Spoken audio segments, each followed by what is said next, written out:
Hello everyone, Fabio Santos again here.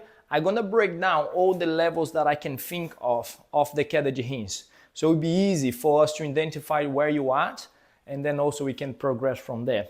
I'm gonna go through each of them and say level 1, level 2, and then will be easy for us to, when I say to you what exercise to work out. So first, I wanted you to start on your toes, and when you do the Queda de Rins, it's important for you to understand that this has to be in line as much as possible. Depending on the exercise that you're gonna do, your belly button might be here pointing forward, or sometimes can be pointing inwards towards the floor. It all depends on what we're doing, so pay attention for that as well. But I will mention on each level. So first I just wanna identify that we can go down. So go down here. I'm gonna go to my right, so my fingers are pointing there, and I'm gonna start to use my hand as support. Keep leaning. Okay, now my wrist is in line. Don't just place your head there. That's the mistake that a lot of people say, because you know you need to have that extra support there. I want you to keep leaning towards forward until your foot naturally started to want to come out.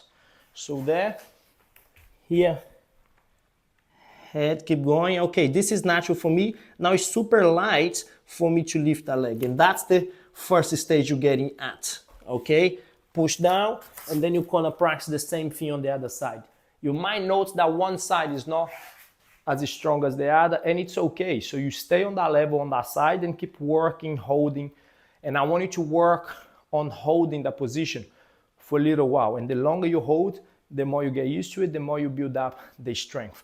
On this one, my belly button is pointing to the front here. So here, look, I'm completely straight there. This can be extra support if you want, there, but eventually I want to be on my toes and then get my head there, yeah?